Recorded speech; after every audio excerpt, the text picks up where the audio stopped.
The problems in America are the result of people being led to believe things that are not true. America has been lulled into a deep sleep, and it is now time to wake up. Wake up, America.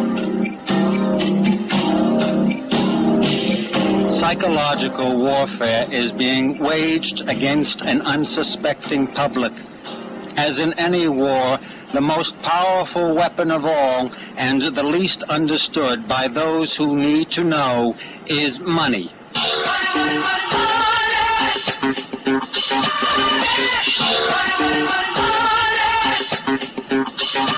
In a letter to Thomas Jefferson in 1787, John Adams wrote, "All the perplexities, confusion, and distress in America arise not from defects of the Constitution, not from want of honor or virtue, so much as from downright ignorance of the nature of coin, credit, and circulation."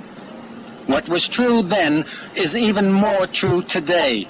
Confusion surrounds the very meaning of the words money, dollar, wealth, inflation, and credit.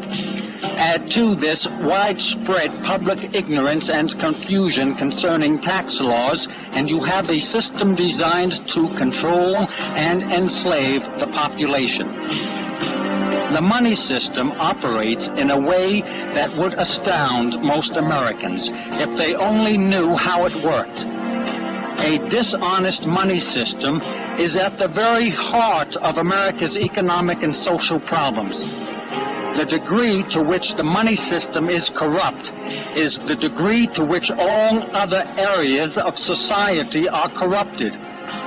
Money is the builder or destroyer of society. An honest money system brings prosperity to all citizens. A dishonest one enriches a few at the expense of everyone else.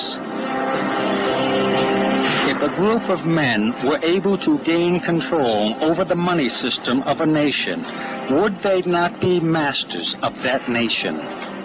If they had unlimited power to create unlimited amounts of money, could they not direct the course of society and all of its institutions? If their alliance encompassed the length and breadth of the globe, would they not be masters of the world? On November 22nd, 1910, the nation's leading bankers left by train at night from Hoboken, New Jersey, on a secret mission to Jekyll Island, Georgia. Their mission to create what was to become the Federal Reserve System. The essence of psychological warfare is to confuse the meaning of words and infiltrate the mind with conflicting concepts. Use of the word federal in the name Federal Reserve leads the public to believe that the Federal Reserve is a government institution. Contrary to this misleading use of language, the Fed, as it is commonly called, is a private corporation owned by foreign and domestic banks and operated for profit. The Fed controls the nation's money supply and interest rates, and thereby manipulates the entire economy in violation of Article 1, Section 8 of the United States Constitution that expressly charges Congress with power to coin money and regulate the value thereof. Article 1, Section 10 of the Constitution says, no state shall make anything but gold and silver coin a tender in payment of debts. Gold and silver coin were taken out of circulation, removed as backing for our currency, and replaced with monetized debt. In other words, credit. Credit exists only in the mind. It is not a substance, but an idea represented by bookkeeping entries and computer symbols. In the book 1984, George Orwell warned that people were in danger of losing their freedom without being aware of it while it was happening because of psychological, emotional, and intellectual manipulation, mind control. The manipulation of words and their meaning is the key to controlling what people think.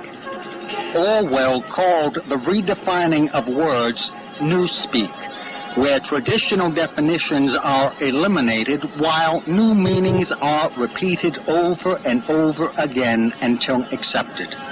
The definition of the word dollar has undergone such a transformation to hide the fact that it is not money, but a unit of measurement for gold and silver coin. Title 12, United States Code, Section 152 states, "The terms lawful money or lawful money of the United States shall be construed to mean gold or silver coin of the United States." Title 31, United States Code, Section 371 says, "The money of account of the United States shall be expressed in dollars." A dollar is not money. It is the expression of money. The money of account of the United States is gold and silver coin. A dollar is a unit of measurement, like an inch or a quart or a mile. Congress, in the Coinage Act of 1792, fixed the dollar as a specific weight of silver in the form of a coin, and fixed the value of a gold coin in relation to the dollar unit of silver. If there are no gold and silver coins, there are no dollars of anything. Dollars cannot be money any more than quarts can be milk. A unit of measurement cannot replace or become the thing for which it is the measure. However, in the mind of the public, this is exactly what has happened. People have been led to believe that a dollar is both money and a measure of it. This is what George Orwell called doublethink, where the mind is infiltrated with conflicting concepts, unawares. Centuries ago, it became common practice for people to store their gold in the vault of the local goldsmith for a fee. The goldsmith would give the depositor a receipt for the amount of gold stored for safekeeping. The receipt was not money, but a money substitute. It also became common practice for people to exchange these warehouse receipts with one another for goods and services as if they were money, since the receipts could be redeemed for the gold held in storage. The goldsmith soon discovered that only a small percentage of the gold stored in his vault was ever reclaimed.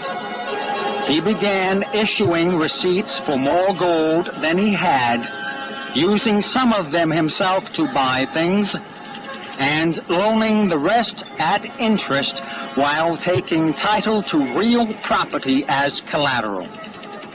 In either case, there was no gold in the vault for these extra receipts.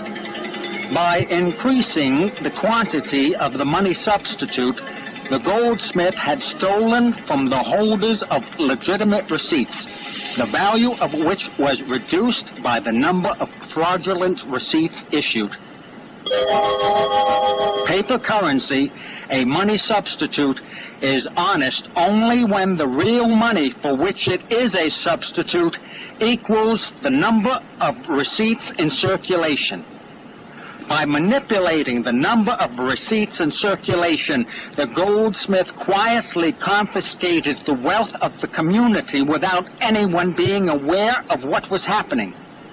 By reducing the number of receipts, he could make money scarce, causing a depression where he could foreclose on property and increase his wealth. He could then stimulate economic activity and bring prosperity by increasing the number of receipts until the next cycle of plunder. All of America's economic problems originate with the practice of issuing fraudulent receipts for gold that does not exist. This practice became standard operating procedure for the banking establishment. something.